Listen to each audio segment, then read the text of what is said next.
My name is Natalie Parker. I'm 29 years old. And the worst thing about humiliation is that it rarely arrives looking cruel. At first, it looks small, manageable, like one careless sentence dropped into an otherwise ordinary evening. Like a man you have loved for over 2 years, standing in your kitchen, adjusting his collar in the reflection of the microwave door, saying something so casually that your mind refuses to understand it the first time. "Just stay home tonight," he said. I remember the exact tone more than the words themselves. Flat, irritated, like he was already tired of a conversation I hadn't even started. I was standing near the counter with my keys in one hand, ready to leave with him like I always did. He was getting dressed for a work mixer at a bar downtown, one of those networking nights full of expensive drinks, polished laughter, and people who speak in titles more than sentences. I had gone with him before.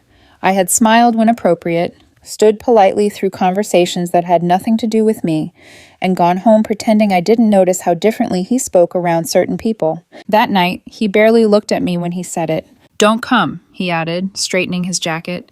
"I don't want to spend the whole night explaining things." I frowned. "Explaining what?" He let out a short breath through his nose, already annoyed. "You know," he waved one hand vaguely. "What you do, who you are. It just turns into a whole thing." I stared at him. Maybe because I thought there had to be more. Maybe because I was waiting for the part where he laughed and told me he was joking.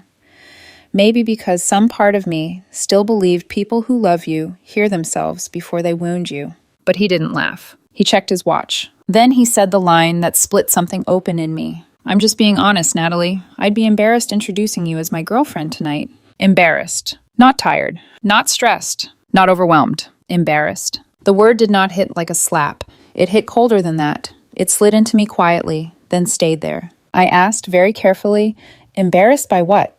He gave me a look that made me feel as though I were the difficult one. "Don't do this," he said. "You know what I mean." I didn't. That was the problem. I worked a normal job. I paid my share. I kept promises. I showed up.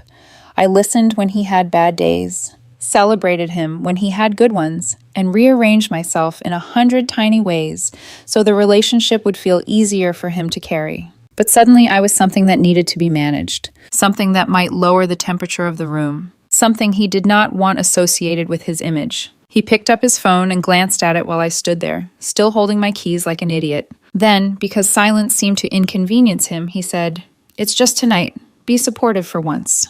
That part almost impressed me. How quickly he turned cruelty into my failure. How cleanly he moved from insult to accusation. I should have argued. I think a younger version of me would have.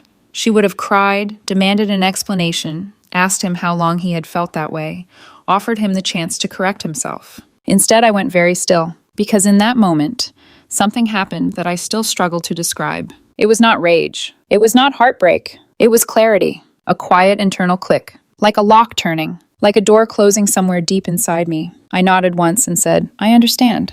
The relief on his face was immediate. He smiled, stepped closer, and kissed my cheek as if the problem had been handled, as if I had passed some test by making his cruelty convenient. Then he grabbed his wallet, checked his reflection one last time, and headed for the door. What he did not notice was that by the time it shut behind him, I was no longer standing in the same relationship he had walked out of. The apartment fell silent after he left. Not peaceful silent, exposed silent, the kind of silence that makes you hear every truth you had been talking over for months. I sat on the edge of the couch and replayed his words in my head, not dramatically, just precisely. I wanted to hear them the way they were, without excuses softening the edges. He was embarrassed to introduce me as his girlfriend. He had not stumbled. He had not misspoken. He had told the truth and expected me to survive it quietly. And the worst part was that it was not the first sign. It was only the first one I could no longer translate into something less ugly. Looking back, the signs had been everywhere. The selective introductions. The times he used my name without ever defining who I was to him. The birthday dinner, where one of his coworkers asked how we met, and before I could answer, he laughed and said, "Oh, Natalie's around all the time," like I was a detail in the apartment instead of the woman sharing his life. The conference happy hour where he spent 20 minutes talking to 2 women from another firm and never once pulled me into the conversation. The way he called me private when what he really meant was hidden. I had dressed all of that up as stress, ambition, social awkwardness, pressure. That night stripped the costume off all of it. I stood and walked into the bedroom. My side of the closet was neat, practical. His side spilled outward like a department store after closing. button-downs, jackets, shoes he wore twice, belts he bought because someone online said they mattered. Clothes for the life he thought he deserved. I stared at the space for a long time. Then a thought came so clearly it almost scared me. I was not part of the future he imagined. I was part of the present he found useful. That was when I pulled the suitcase out from under the bed. Not dramatically. No tears. No smashing frames, no shaking hands. Just movement. Clean, deliberate movement. I folded sweaters, jeans, work clothes, underthings, chargers, books, the framed photo of my mother, the blue mug my sister gave me last Christmas, the quilt folded at the foot of the bed that I had bought myself because he said my taste was cozier than necessary. Every item I packed seemed to expose another compromise I had mistaken for love. My phone buzzed. His name. I looked at the screen. Already here. You better appreciate me for this tonight. I actually laughed. Softly, once. Appreciate him. For excluding me. For leaving me behind so he could look cleaner in a room full of polished strangers. I did not answer. Instead, I kept packing. As I moved through the apartment, I started making a quiet inventory, not just of objects, but of meaning. The coffee table I bought after he said the old one looked cheap. The television I paid for because he wanted something nicer for guests. The set of dishes he picked out and then never washed. The throw blankets he called unnecessary until his friends complimented them. Piece by piece, the apartment stopped feeling like our home and started feeling like a showroom where I had been working unpaid. By midnight, one suitcase and 2 boxes were lined up by the wall. I was not rushing. That surprised me most. I thought leaving would feel frantic. Instead, it felt surgical, like removing something infected before it spread any farther. At 12:41, he texted again. Why are you not answering? Sulking? That word should have hurt. Usually it did. Usually it lit something defensive in me, made me want to prove I was reasonable, calm, mature, not too emotional, not too much. But that night it landed flat. Because suddenly I heard it for what it was, another small tool, another word meant to shrink me into something manageable. I typed a few responses and deleted them. Then I sent one line, have a good night. The 3 dots appeared almost instantly, vanished, returned. Wow, passive-aggressive much. I smiled then, really smiled, because for the first time all evening, I understood something with absolute certainty. He still thought I was staying. He thought this was one more injury I would absorb. One more moment I would explain away by morning. One more night after which I would make coffee, act normal, and quietly compete for the dignity he should have given freely. He had no idea the version of me willing to do that had already started packing her life into boxes. I stripped the bed of the sheets I had bought, folded them, and set them on top of the suitcase. Then I sat on the bare mattress in the dim light of the bedside lamp and listened to the apartment breathe around me. It felt hollow, but lighter. As if the room itself had been waiting for honesty. Around 1:30, I heard laughter out in the hallway, a door opening somewhere, shoes scraping tile, a woman laughing too loudly. The sounds of other people returning to lives they had chosen. I imagined him coming home later, loosened tie, faint smell of cologne and bar air still clinging to him, already prepared to describe the night from a height where I existed only as background. He would expect me to be there. He would expect my hurt to be temporary. He would expect his version of events to win because it always had. I set an alarm for 7, not because I had anywhere urgent to be, because I had leaving to finish. And somewhere between the silence, the stacked boxes, and that cold little word, embarrassed, I understood that the relationship had not broken in that kitchen. It had only finally told the truth. At 2:11 a.m., I heard the front door open. His footsteps were uneven enough to tell me he had been drinking, but not enough to make him sloppy, just confident. Looser, more certain that the night belonged to him. Natalie, he called, already irritated. In here, I said. He appeared in the bedroom doorway a second later, still polished, still smug from being admired somewhere else. His gaze dropped to the boxes by the wall, then to the open suitcase, then back to me. He frowned. What is this? I reached for a roll of tape and sealed one of the boxes without looking away. My things. For a second, he just stood there, one hand still on the doorframe, staring at the boxes like they were a language he did not speak. Then he laughed, not because anything was funny, because disbelief was easier for him than understanding. Oh, come on, he said. What is this supposed to be? I set the tape down on the dresser. It's not supposed to be anything. I'm packing. He stepped farther into the room, brows raised, irritation sharpening his whole face. Natalie, seriously? You're doing all this because of one comment? There it was. The first move. Reduce the wound. minimize the damage, pretend the problem was never what he did, only how inconveniently I reacted to it. I looked at him for a long moment. You told me you were embarrassed to introduce me as your girlfriend. He exhaled hard through his nose and tossed his keys onto the dresser. I said just tonight. No, I replied quietly. You didn't. You said embarrassed. He rolled his eyes in a way that would have broken me a month earlier, maybe even a week earlier. That little expression had always done what it was designed to do, make me feel childish for noticing my own pain. But something had shifted too far now. He crossed his arms. You are being unbelievably sensitive. The room went still, because that was always the word men like him used when they wanted the comfort of cruelty without the consequences of it. Sensitive. Too aware, too wounded, too unwilling to politely digest disrespect. I picked up another sweater from the bed and folded it carefully into the suitcase. Behind me, he scoffed. Are you seriously not going to say anything? I am saying something, I answered. I'm leaving. That seemed to sober him more than the cold air in the room. His expression changed, not into fear exactly, and not sadness. It became something meaner than both. Annoyance. The kind of annoyance reserved for plans changing without his permission. He stared at me, waiting, I think, for the hesitation. For the crack in my face that would reassure him this was performance, not decision. When it did not come, he shifted tactics. Natalie, stop. This is ridiculous. I zipped a smaller bag shut. You're overreacting. There was the second move. Dismissal layered over insult. I almost admired the efficiency of it. I turned to face him. Am I? Yes, he snapped. It was a work event. Everyone there is ambitious, polished, career-focused. I just didn't want to spend the whole night answering awkward questions.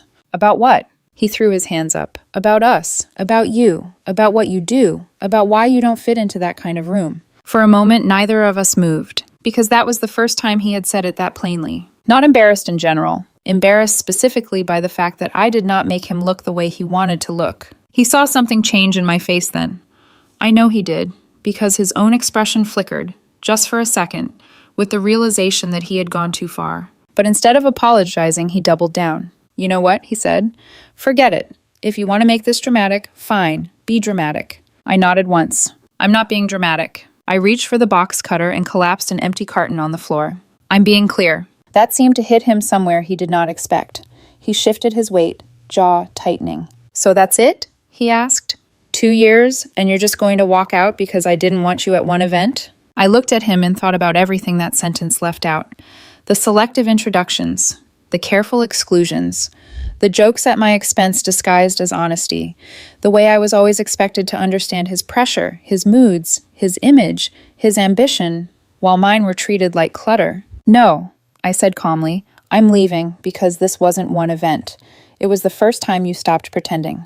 His face hardened. God, you make everything into some deep emotional crime. I almost laughed then, because nothing revealed a person faster than hearing them mock the wound they made. He took 2 steps toward me and lowered his voice, as though softness could disguise contempt. You are exhausting sometimes, do you know that? That one landed. Not because it was new, because it wasn't. There are phrases people use when they have already decided your feelings are a burden.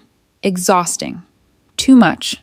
Difficult. Intense. Those words do not start arguments. They end equality. I held his gaze and realized that if I stayed in that room another 10 minutes, he would keep doing what he had always done, stretching the conversation until I became tired enough to surrender my own reality.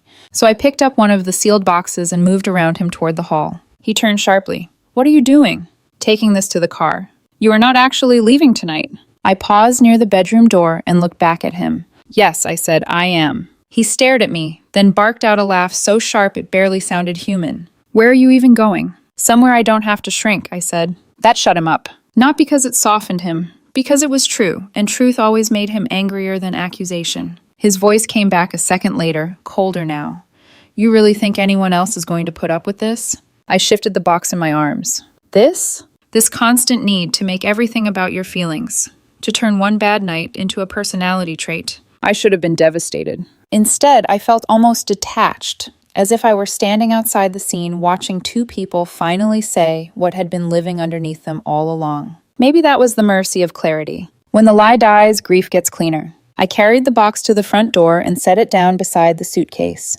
He followed, not helping, not stopping me, just orbiting the process like a man offended by the fact that consequences were happening in real time. At the door, he said, You'll be back by morning." His tone was casual again, but too deliberate, like he was speaking confidence into a situation he did not control. I put on my jacket. "No." He let out a bitter laugh. "Natalie, don't be stupid." I turned toward him. That word, stupid, might once have started a fight. It might have dragged me into hours of defending myself, of proving I was not irrational, childish, unstable. But by then, I could see the whole machine too clearly. Every insult was just another lever. Every dismissal was a way to drag me back into a position where he defined what was real. So I did not argue. I opened the door. Behind me, his voice sharpened. "You're really going to throw away 2 years over one sentence?" I stopped with one hand on the knob. Then I looked over my shoulder and said the truest thing I had said all night. "No, I'm leaving because you already did." For the first time since the conversation began, he had nothing ready. No eye roll, no correction, no quick superior laugh. Just silence. I walked out. The hallway smelled faintly like cleaning solution and somebody's takeout. The elevator took too long. My pulse was loud in my throat, but not from panic. From adrenaline, maybe, or from the terrifying newness of acting in my own defense without asking permission first. I loaded the suitcase and the first box into my car. Then I went back upstairs twice more. Each time, he was in a different place when I returned. Once in the kitchen, drinking water straight from a glass and glaring toward the door.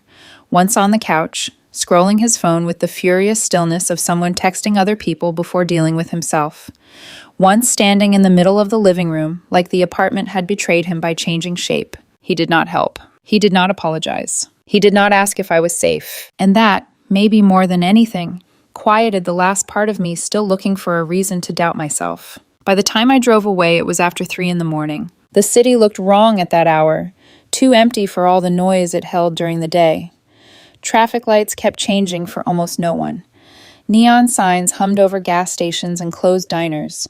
The windshield reflected my own face back at me in soft, fractured pieces. I did not cry. I thought I might. Instead, I drove until the roads widened and the buildings thinned, until I found an extended stay hotel near the freeway, one of those places with tired carpet, humming fluorescent lights, and a front desk clerk too bored to ask questions.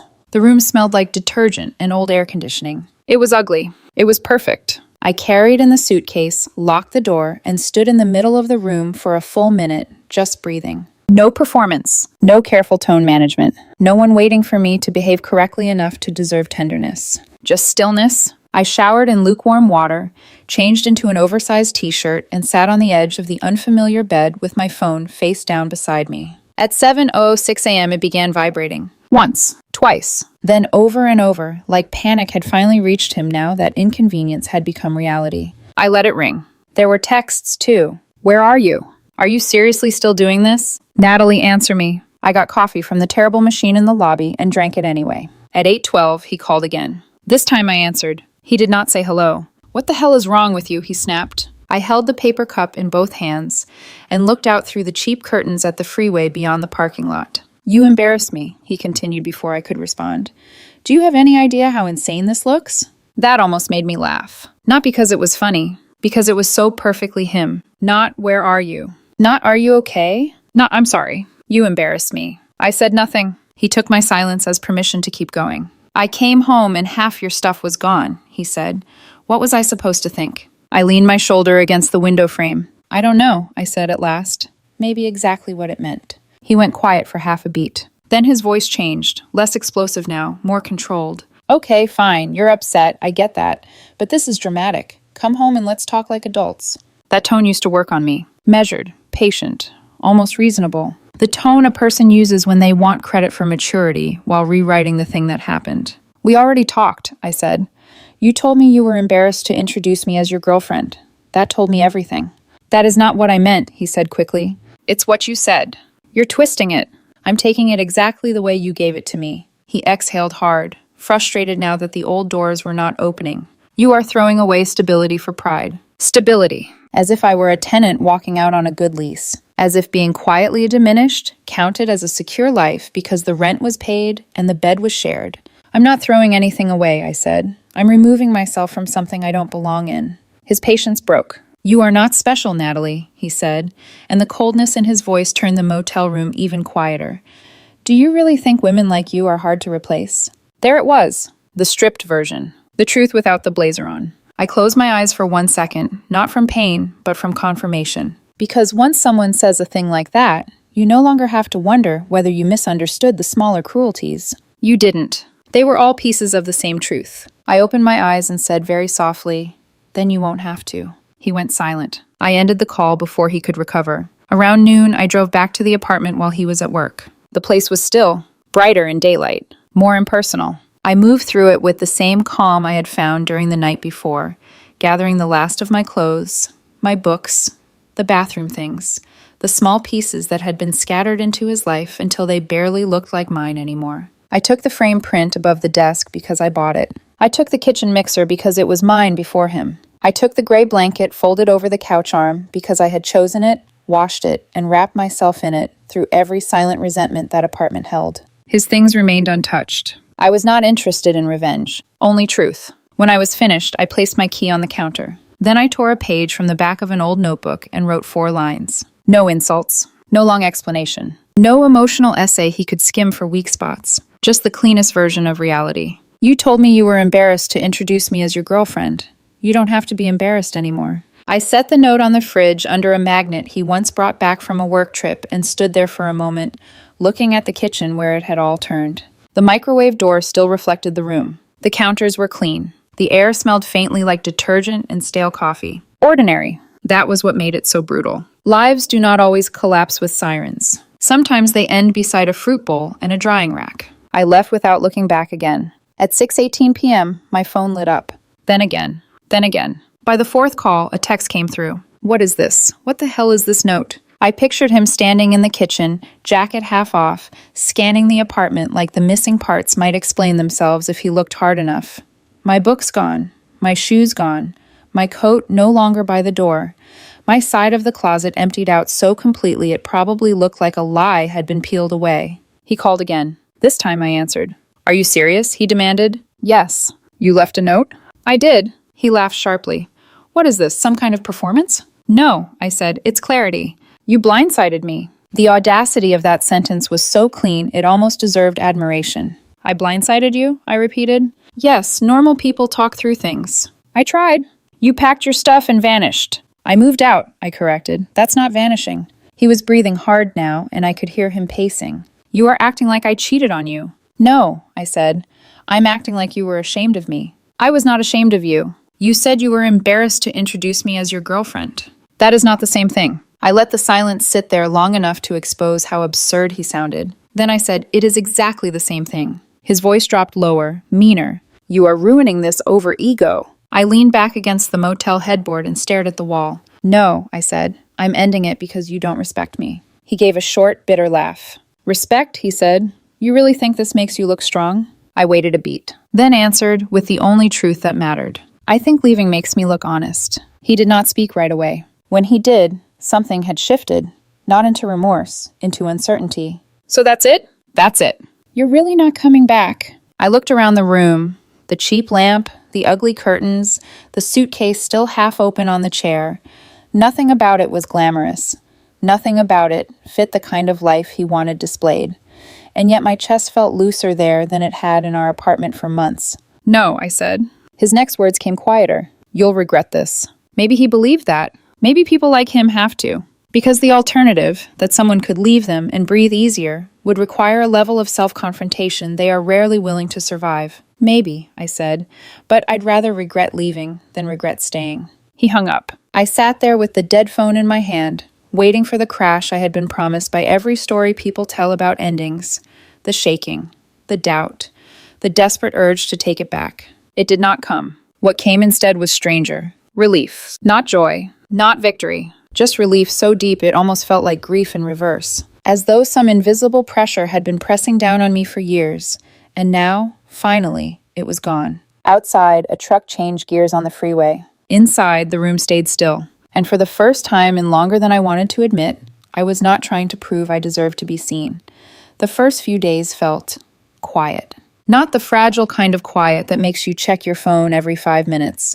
Not the aching kind that sits in your chest and waits to be filled. This was different. It was the kind of quiet that didn't ask anything from me. No adjusting my tone. No rehearsing conversations. No scanning someone else's face to make sure I hadn't said too much or too little. Just space. And it took me a full day to realize how unfamiliar that felt. He didn't stop reaching out. Not immediately. The messages came in waves. Never consistent, never steady, always driven by whatever emotion he was feeling in that moment. First, anger. You made me look insane. Then confusion. I don't understand why you're doing this. Then control, dressed up as reason. Come home. We'll talk like adults. I responded less and less. Not to punish him. Not to win. But because every time I started typing, I realized I was stepping back into the same loop, explaining myself to someone who had already decided what was acceptable to hear. So I stopped. And something strange happened when I did. The story got simpler. When mutual friends reached out, careful, neutral, clearly trying not to pick sides,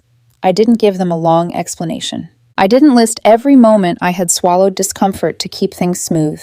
I just told them the truth. He said he was embarrassed to introduce me as his girlfriend, so I left. That was it. No embellishment. No dramatic framing. And somehow that made it heavier. Because truth, when you stop decorating it, doesn't need help to land. On the fourth day, there was a knock on my door. I wasn't expecting anyone. For a second, I thought maybe it was the front desk, something about the room, the paperwork, a mistake. But when I opened it, he was standing there. Daniel, same posture, same careful confidence. But there was something off about it now, like he was holding himself together instead of naturally occupying the space. How did you find this place? I asked. He shrugged. Mutual friends, he said, like it was obvious. Of course. He stepped inside without waiting to be invited. That too was familiar. The assumption of access. His eyes moved around the room, taking everything in quickly. The small space, the basic furniture, the absence of anything that could be mistaken for shared life. This is where you went? He asked, one eyebrow lifting slightly. There was no outright insult in his tone, but there didn't need to be. I moved, I said. I didn't run. He let out a soft scoff. You could have just talked to me instead of doing all this. I closed the door behind him. I did talk to you. He turned, frustration already building. No, you didn't. You shut down, packed your things, and disappeared.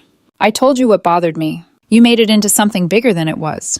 There it is, I said quietly. He frowned. What? That. The part where you decide what something is worth before I'm allowed to feel it. That landed. Not heavily, but enough to interrupt his rhythm. For a moment, he didn't speak. Then he shifted again, stepping closer, lowering his voice like we were about to have a reasonable conversation. You're acting like I rejected you as a person, he said. I held his gaze. You did. He shook his head immediately. No, I said I didn't want to deal with a situation that would be awkward. Because of me. Because of the context. The context was me, I repeated. His jaw tightened. You're twisting it again.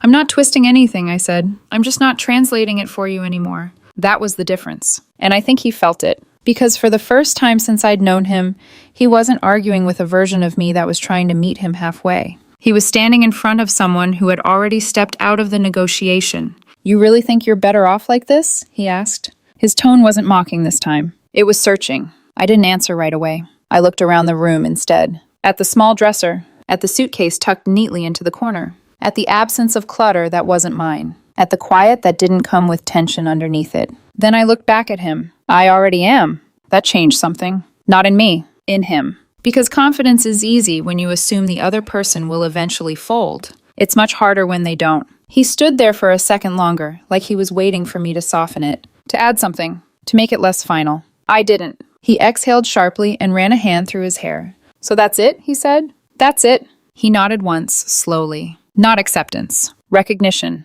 Then he turned and walked out. The door clicked shut behind him. And I realized something I hadn't expected. I didn't feel anything dramatic. No rush to call him back. No sudden collapse into doubt. Just stillness. As if the part of me that used to chase resolution had finally gone quiet. Later that night, my phone lit up again. Not a call this time. A post. He had gone back to the same bar. The same place. Same dim lighting. Same polished crowd. The caption read, New beginnings. Know your worth. I stared at it longer than I should have. Not because I believed it. Because I recognized it. It was exactly what he always did. Take a situation. Reframe it. Control the narrative before anyone else could. The comments came quickly. Supportive. Affirming. People who only knew the version of him he allowed them to see. Someone asked where I was. He replied with a laughing emoji. That didn't work out. Didn't work out.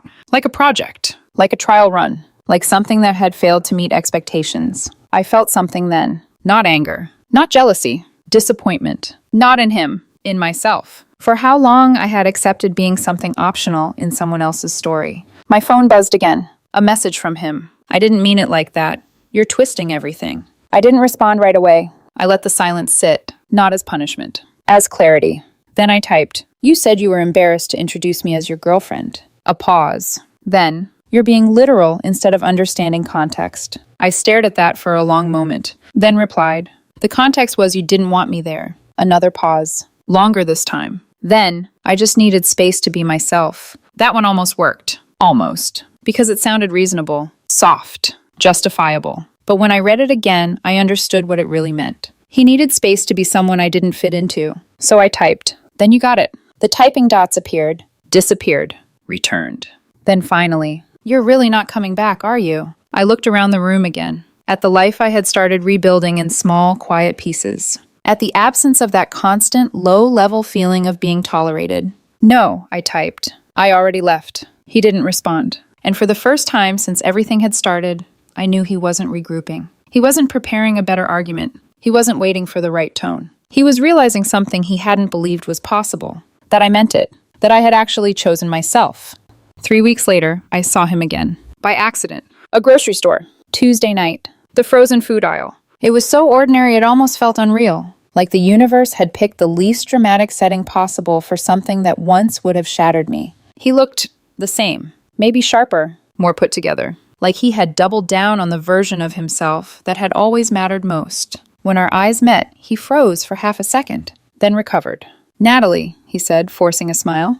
"Wow, didn't expect to see you." "Hey," I said. My voice didn't shake. My chest didn't tighten. That surprised me more than anything. He glanced at my basket, then back at me, like he was scanning for signs, proof, something that would confirm his version of events, that I had struggled, that I had regretted it, that leaving him had cost me more than staying ever would have. "So," he said, folding his arms lightly, "you okay?" I nodded. "Yeah." That seemed to bother him. Not visibly, but enough. "I've been doing a lot of thinking," he said. I figured. He stepped a little closer, lowering his voice. "I didn't mean to hurt you," he said. "I just needed someone who fit better into my world." There it was again. Fit. Like I had been furniture in a room he was redesigning. I looked at him. Really looked this time. And realized something simple. He hadn't changed. He had just refined the language. "I know," I said. "That's why I left." He blinked. "You're not even curious what I mean?" "I am," I said honestly. "I just don't need it anymore." For the first time, he didn't have a response ready.